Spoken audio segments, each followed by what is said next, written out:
কথা মেনে কলকাতা মেডিকেল কলেজেই হয়েছে এনআরএসএ মৃত নার্সের ময়নাতদন্ত। সামনে এসেছে সেই রিপোর্ট। অতিরিক্ত মাত্রায় ওষুধের প্রয়োগেই মৃত্যু হতে পারে নার্সের। ময়নাতদন্তের প্রাথমিক রিপোর্টে উল্লেখ এমনটাই, তবে এখনই স্পষ্ট করা হয়নি মৃত্যুর কারণ। ময়নাতদন্তের সঙ্গে ফরেন্সিক পরীক্ষার রিপোর্ট আসার পরেই কিভাবে মৃত্যু হয়েছে নার্সের তা জানা যাবে। তবে ময়নাতদন্তের প্রাথমিক রিপোর্টে বলা হয়েছে অক্সিজেনের অভাবে চোখের সাদা অংশের পাশাপাশি নখ জিভের একাংশও নীলছে। শ্বাস প্রশ্বাসে ক্রিয়া বন্ধ হয়ে মৃত্যু বলেই উল্লেখ।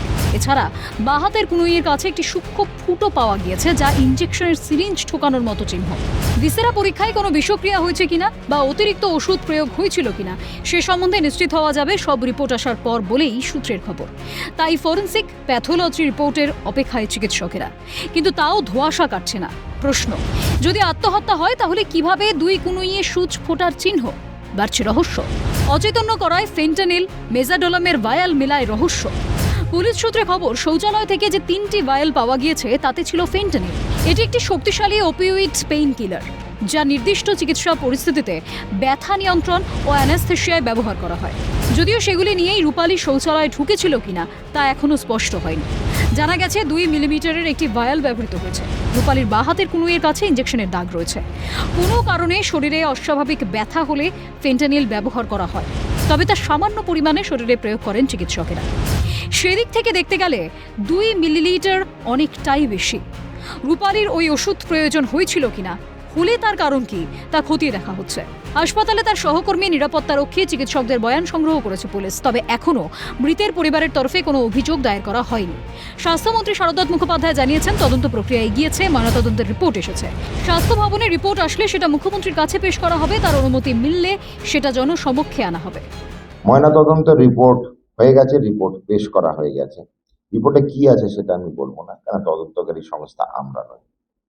স্বাস্থ্য দপ্তর নীলরতন সরকারের শীর্ষ স্বাস্থ্য আধিকারিকের থ্রু দিয়ে একটি ইন্ডিপেন্ডেন্ট স্বতন্ত্র তদন্ত চালাচ্ছে। সেই তদন্তের রিপোর্ট 7টি ওয়ার্কিং দিনের মধ্যে স্বাস্থ্য ভবনে আসবে। যদি মাননীয় মুখ্যমন্ত্রীর কাছে সেটা পেশ করা হবে, যদি মুখ্যমন্ত্রী বলেন আমাদেরকে সেটা পাবলিকের আওতারভুক্ত করতে, তখন আমরা আপনাদের সঙ্গে সেটা শেয়ার করব। অন্যদিকে এনআরএসএ নার্সের রহস্য মৃত্যুতে এবার হাতিয়ার সিসিটিভি। মনে করা হচ্ছে ঠিক এই সময়ের সিসিটিভি ফুটেজেই রয়েছে রহস্যের সমাধান। নার্সের রহস্য মৃত্যুতে নজর গাইনি সিবি বিল্ডিং এর অ্যান্টিনেটাল ওয়ার্ডের সিসিটিভি ফুটেজে। 12ই আগস্ট সন্ধে 7টা থেকে 13ই আগস্ট সকাল 8টা পর্যন্ত ফুটেজে নজর রাখতে নির্দেশ দেওয়া হয়েছে। পাশাপাশি রহস্য মৃত্যুর ধোঁয়াশা কাটাতে স্বাস্থ্য দপ্তরের নির্দেশে গঠিত হয়েছে 8 সদস্যের তদন্ত কমিটি। তদন্ত কমিটির মাথায় রয়েছেন ফরেন্সিক মেডিসিনের বিভাগীয় প্রধান। আগামী 7 দিনের মধ্যে রাজ্যের স্বাস্থ্য শিক্ষা অধিকর্তাকে পূর্ণাঙ্গ রিপোর্ট দেবে কমিটি। তদন্তকারী সংস্থা কলকাতা পুলিশ সিসিটিভি ফুটেজ ভালোভাবে নিরীক্ষণ করেছে। সিসিটিভি ফুটেজ উদ্ধার করা হয়ে গেছে অনেক আগে, অনেক আগে।